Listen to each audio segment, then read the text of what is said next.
Tahun 2023 akan segera berakhir, tinggal menghitung hari dan menuju ke tahun 2024. Berbagai peristiwa terjadi di tahun 2023, baik itu menjadikan ekonomi Bali menjadi kuat atau sebaliknya melemahkan ekonomi Bali.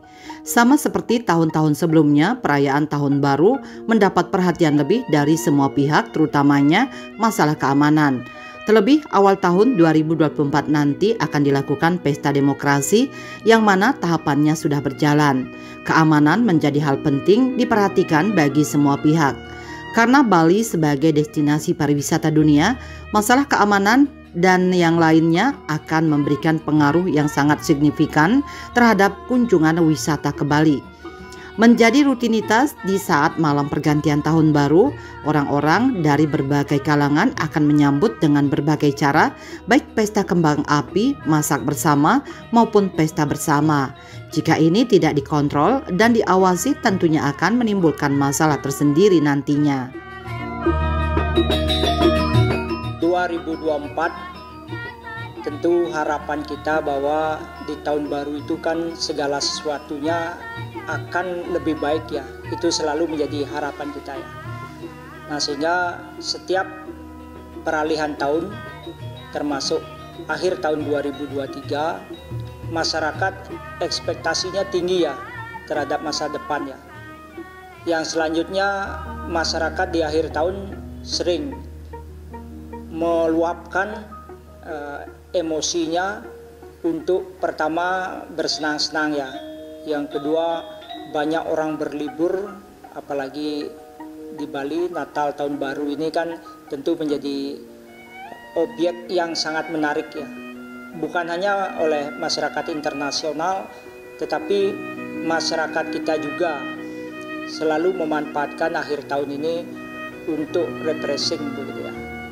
Nah, untuk itu tentu berbagai persoalan yang ada di Bali, baik dari keramaian ini, kemacetan dan lain sebagainya, kena hiruk pikuk daripada masyarakat yang tumpah ruah keluar, tentu kita harus juga tetap waspada bahwa Bali ini adalah daerah yang sangat molek, beautiful, dan menjadi harapan masyarakat internasional, sehingga untuk keamanan kenyamanan harus tetap bisa dijaga. Kita semua harus menghargai bahwa sumber dan persoalan yang paling menarik di Bali adalah keamanan. Nah, kalau Bali aman, maka segala sesuatunya ke depan bisa kita harapkan, termasuk perkembangan pariwisata, ekonomi, sosial, budaya ya. Untuk itu kita selalu berharap bahwa selalu berhati-hati, karena banyak orang juga yang menginginkan Bali ini tidak baik-baik saja ya, termasuk waspada dengan terorisme ya. Itu akan selalu menghantui daripada keamanan Bali ya. Untuk mengantisipasi Natal dan Tahun Baru tahun 2023 menyongsong tahun 2024, bagaimanapun juga pertama kita harus waspada dengan keamanan daerah.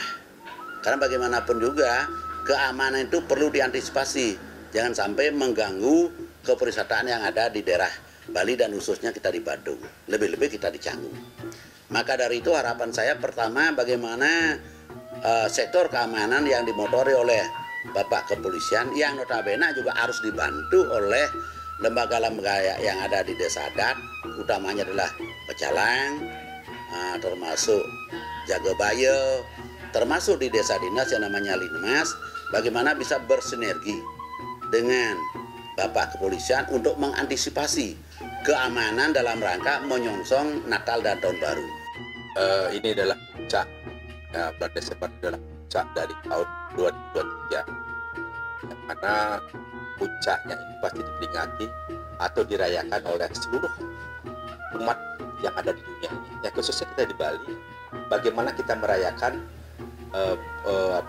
penyambutan tahun baru sampai tahun 2024 yang menjelang pemilu, itu benar-benar harus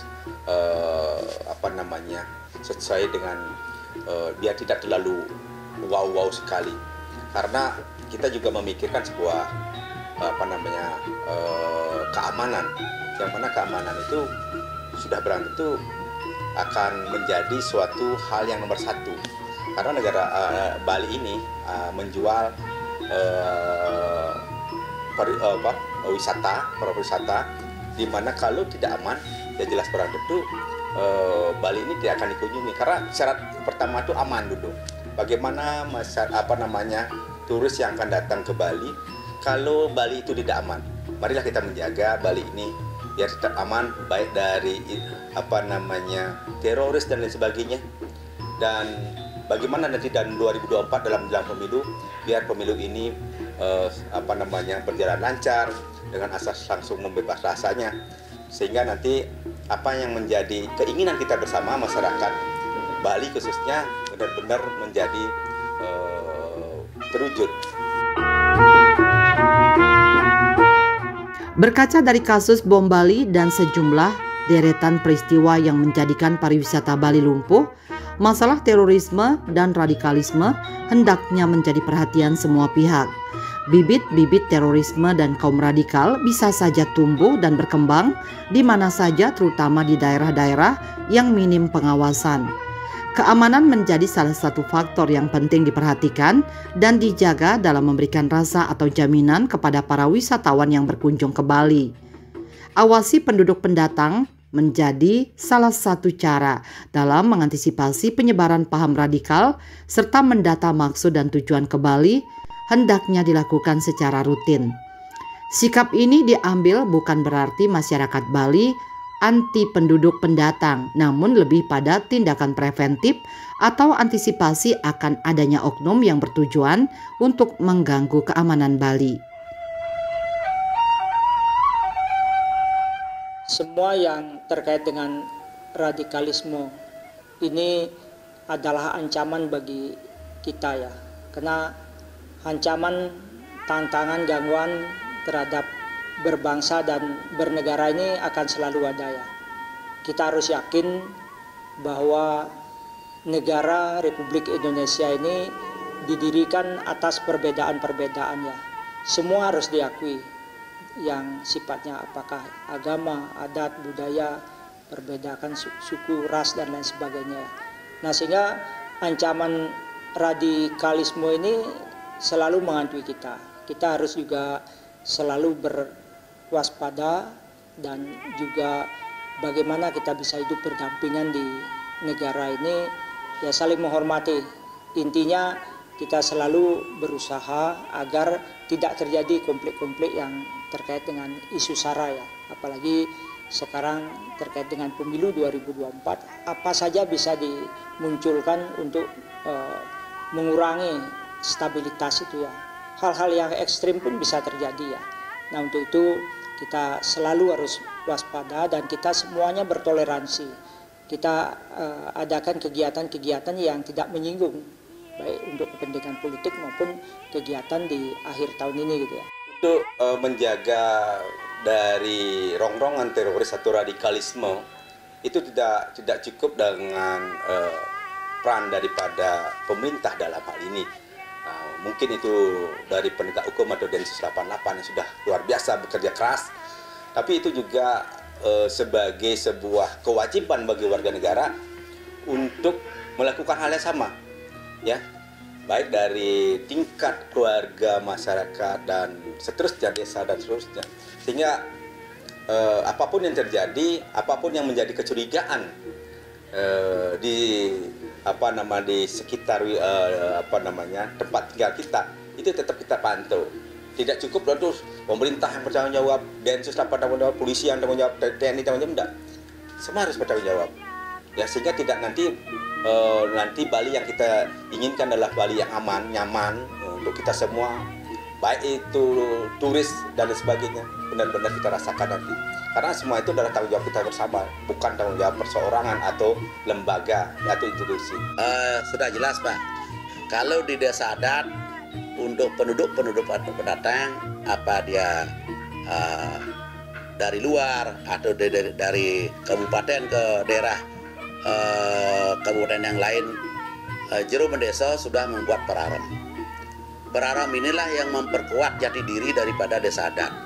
Karena dengan adanya peraram, penduduk pendatang bisa aman. Namun bagaimanapun juga penduduk pendatang datang ke daerah yang dituju sudah barang tentu melengkapi data diri, sehingga penduduk pendatang itu jelas. Kalau dia tidak melengkapi data diri karena dalam peraram sudah jelas harus membawa KTP, harus membawa identitas. Kalau tidak ada, maka penduduk pendatang bisa dikembalikan ke daerah asalnya. Adat dan budaya Bali begitu merekat dalam kehidupan masyarakat Bali yang menjadi salah satu daya tarik kunjungan pariwisata Bali. Masyarakat Bali menjadikan adat dan budaya Bali sebagai salah satu pedoman dalam kehidupan bermasyarakat yang telah diwariskan oleh para pendahulu. Begitu pula keberadaan desa adat di Bali yang memiliki peranan penting dalam menjaga adat dan budaya Bali dari upaya rongrongan peradaban dan kemajuan zaman yang membawa berbagai dampak. Melalui awig-awig yang dibuat, desa adat menjadi salah satu sumber kekuatan yang paling bawah dalam kehidupan bermasyarakat. Karena awig-awig ini menjadi hukum tidak tertulis, yang mana pengenaan sanksinya sebagian besar berupa sanksi sosial yang sangat ditakuti masyarakat Bali. Namun demikian bukan berarti desa adat membuat aturan atau awig-awig tanpa alasan dalam setiap permasalahan sehingga nantinya tidak berbenturan dengan hukum nasional. Kita di Bali selalu yakin dan percaya bahwa peran desa adat ini sangat baik ya untuk menjaga stabilitas keamanan di Pulau Dewata ini ya. Karena kita tahu setiap jengkal tanah yang ada di Bali, setiap orang yang masuk ke daerah desa Pekraman sudah menjadi keharusan kita mendeteksi ya apa pekerjaan, apa aktivitas yang dia lakukan secara rutin, yaitu apakah mereka memiliki pekerjaan yang baik, termasuk juga aktivitas sehari-hari.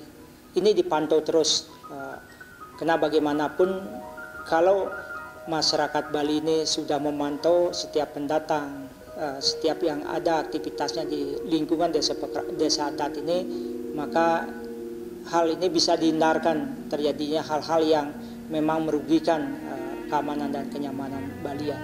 Jadi di sini baik dari tingkat masyarakat, prajuru sampai ke pecalang selalu antisipasi dan melakukan survei-survei ya, termasuk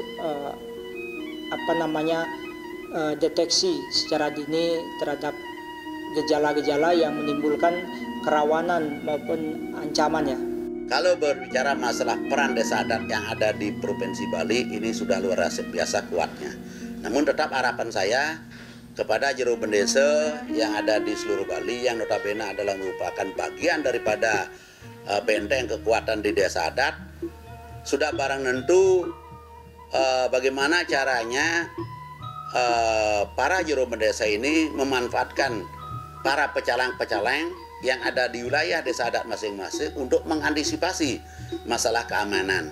Karena bagaimanapun juga biasanya setiap tahun baru sering terjadi hal-hal yang kita tidak inginkan. Contoh, terjadi perkelahian, terjadi ini, terjadi itu. Maka dari itu juru bendesa tetap saya harapkan bersama dengan Bapak Protokol bersinergi untuk mengatasi masalah-masalah hal-hal yang kita tidak inginkan, terutama masalah keamanan, jangan sampai mengganggu daerah pariwisata. Wujudkan peningkatan ekonomi dan pemerataan di Bali. Ke depan pemerintah tentunya harus memiliki skala prioritas dalam penanganan masalah yang menjadi penghambat pertumbuhan ekonomi dan yang lainnya. Salah satunya mengenai lingkungan, baik itu alih fungsi lahan maupun masalah penanganan sampah yang hingga saat ini belum bisa diatasi sepenuhnya. Berkaca dari kasus kebakaran TPA Suwung waktu ini, daerah yang selama ini membuang sampahnya ke daerah tersebut kelimpungan sehingga menimbulkan penumpukan sampah di mana-mana.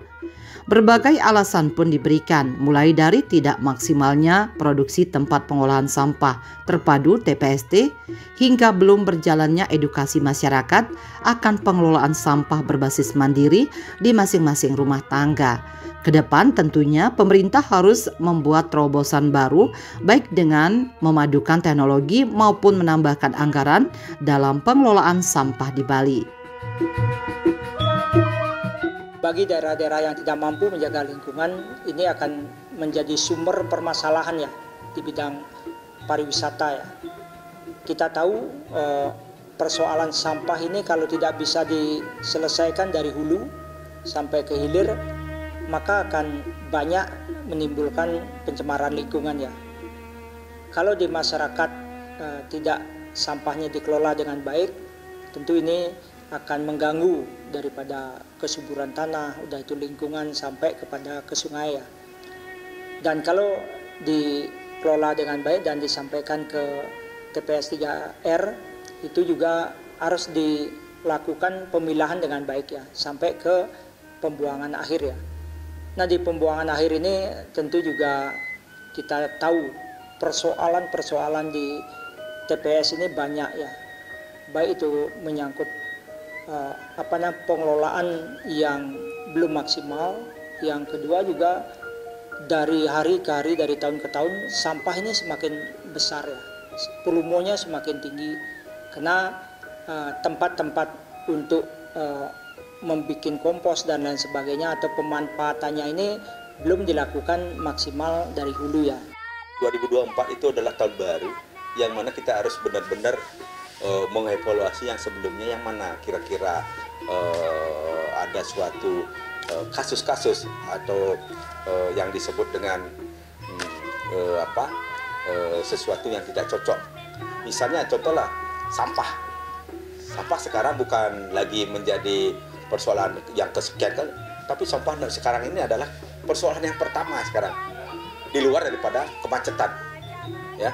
Kalau kita melihat kemacetan itu menurut saya sudah biasa, tapi sampah dalam ini kalau kita lihat di masyarakat itu yang membawa sebuah hal-hal yang tidak bagus, baik itu estetika, kesehatan, atau yang kurang berkenan, yang membuat jadinya masyarakat menjadi benar-benar dihadapkan hal-hal yang tidak bagus. Itu harus kita sikapi ya. Tidak cukup dengan melakukan hal yang terobosan tradisional atau yang sifatnya yang itu aja, tapi lebih dari itu ya. Apakah kita harus mengalihkan sesuatu itu dengan cara atau pola yang modern, misalnya pakai suatu mesin ya. Berbicara masalah sampah itu juga terkait TPST itu menurut saya sekarang sudah tidak bagus, tidak efektif. Selain persoalan lingkungan yang tidak kalah penting diperhatikan, yakni masalah kemacetan dan infrastruktur jalan. Macet di mana-mana kadangkala menjadi menu bagi para pengguna jalan di Bali di waktu dan tempat tertentu. Hal ini tentunya menjadi persoalan tersendiri bagi masyarakat Bali sendiri dan wisatawan yang berkunjung ke Bali nantinya. Bagaimana tidak, wisatawan yang berkunjung ke Bali tidak ingin liburannya ke Bali hanya disuguhi kemacetan, sementara kunjungannya ke sejumlah destinasi pariwisata terganggu. Pemerintah tentunya harus mengambil sebuah kebijakan bagaimana ke depan kemacetan ini bisa dikurangi, bukan sebaliknya tanpa ada sebuah solusi. Di sisi lain, pembangunan infrastruktur dalam mempermudah akses pemasaran hasil produksi ke konsumen bisa dipercepat. Rencana pembangunan jalan tol di sejumlah tempat di Bali diharapkan dapat menjadi solusi kedua persoalan tersebut. Bali yang daerahnya sangat sempit dan kita tahu lahan di Bali kan sangat terbatas ya. Sehingga untuk transportasi ini akan cenderung terjadi kemacetan ya. Karena hampir semua orang ini keluar membawa motor masing-masing ya, bawa mobil masing-masing. Sedangkan angkutan umum yang memang sudah disiapkan itu sulit dimanfaatkan oleh masyarakat ya.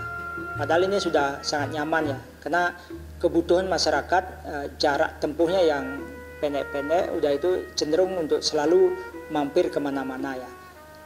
Ini beberapa hal yang menyebabkan di jalan ini akan selalu terjadi kemacetan, pencemaran dan seterusnya ya. Nah, sehingga beberapa hal yang harus kita lakukan ya, tentu mulai menyadari terhadap transportasi umum ini ya. Transportasi umum walaupun sampai saat ini peminatnya masih sedikit, tetapi pemerintah kan tidak boleh kalah ya. Pemerintah harus berani terus melakukan upaya-upaya agar masyarakat suatu saat biasa naik angkutan umum ya. Termasuk juga ke depan kalau terjadi pemerataan pembangunan di bidang transportasi ya. Termasuk salah satu wacana daripada keinginan adanya Bandara Bali Utara ini patut juga terus diperjuangkan ya. Karena kita tahu ke depan ini kapasitas daripada bandara kan sudah sangat sulit ya. Sedangkan tujuan daripada pariwisata tiap harinya di Bali ini penerbangan cukup tinggi.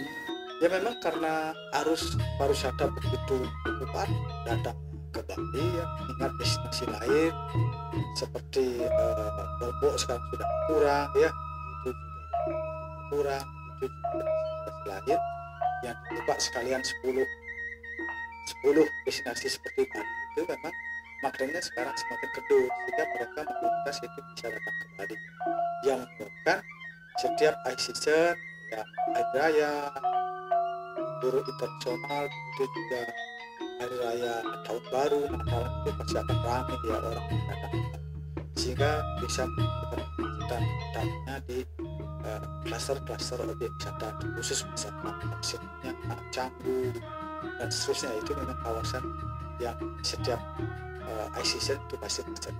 Jadi tantangan juga bagi pemerintah daerah, kabupaten, provinsi, dan nasional, untuk harapan kita segera bisa menjawab bangun infrastruktur utama jalan atau rel ya, yang bisa memperlancar arus pariwisata, sehingga tamu yang nyaman dari sisi transportasi itu maupun pelayanan servisnya masyarakat Bali yang sudah senang nyapa, bergaulnya juga enak begitu ya, itu menambah kunjungan tamu mancanegara untuk datang ke Bali. Kemacetan dalam hal ini ya mudah-mudahan nanti ke depannya kita tidak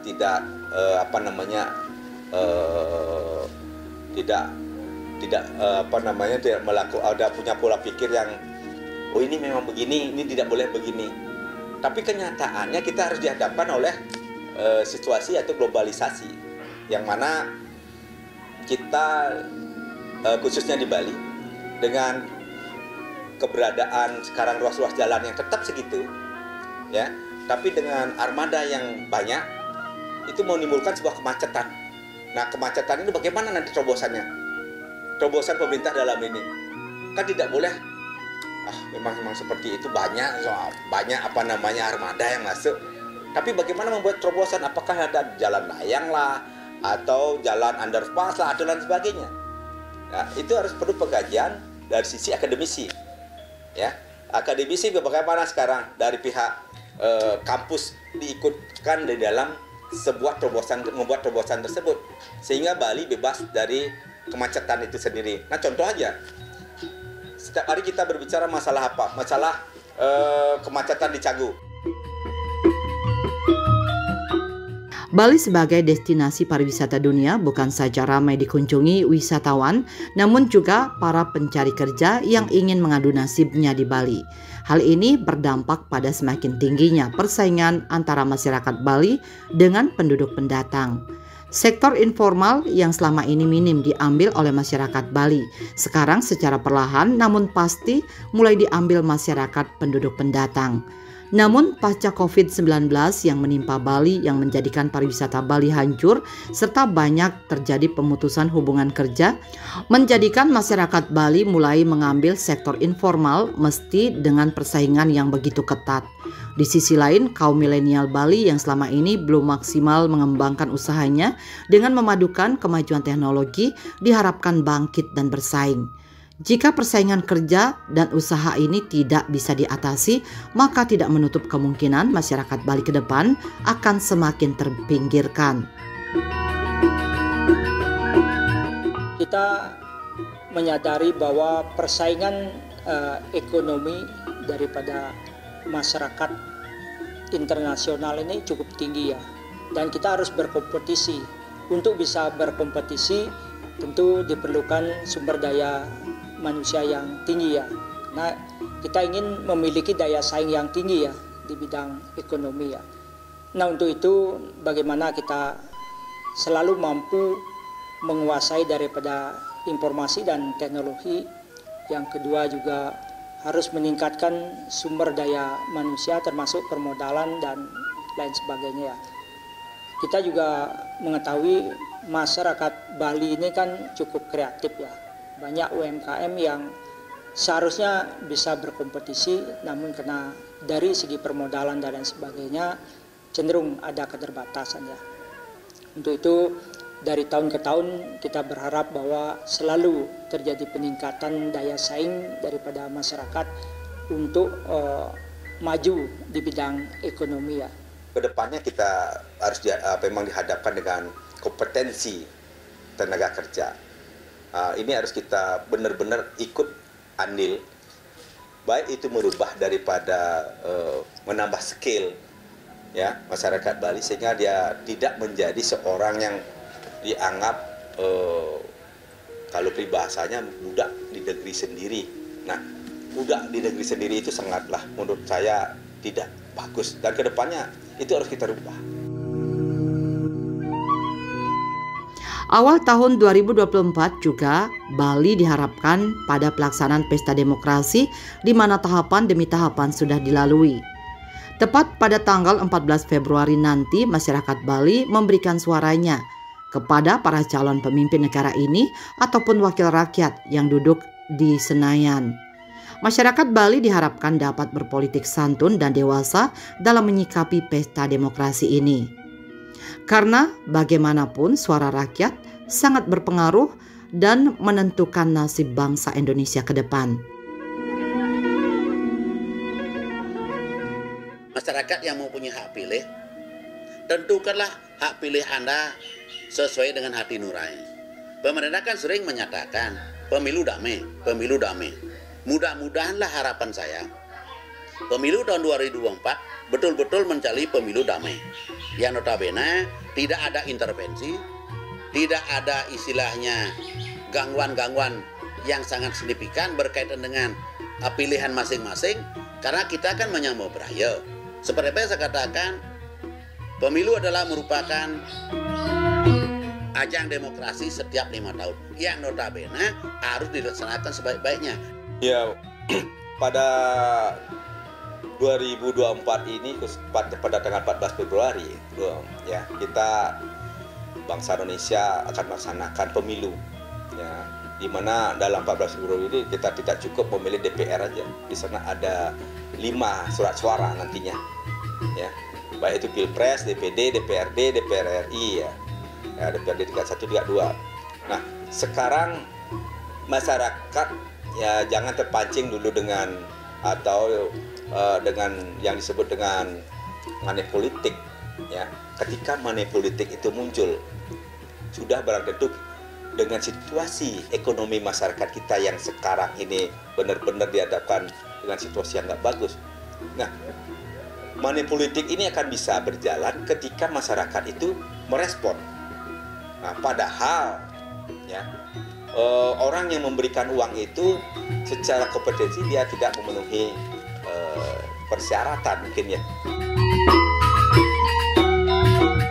Tahun 2023 akan segera berlalu menuju 2024. Begitu pula kehidupan kita semua akan terus berlalu ke depan dengan penuh ketidakpastian di tengah semakin kerasnya persaingan. Begitu pula dengan masyarakat Bali diharapkan tidak terlena akan julukan sebagai pulau surga, namun lebih pada kesiapan kita menghadapi persaingan ke depan, sehingga nantinya masyarakat Bali tetap menjadi tuan rumah di daerahnya sendiri, bukan sebaliknya semakin terpinggirkan karena kalah bersaing. Wujudkan hal ini tentunya semua pihak berpartisipasi, baik pemerintah maupun komponen lainnya.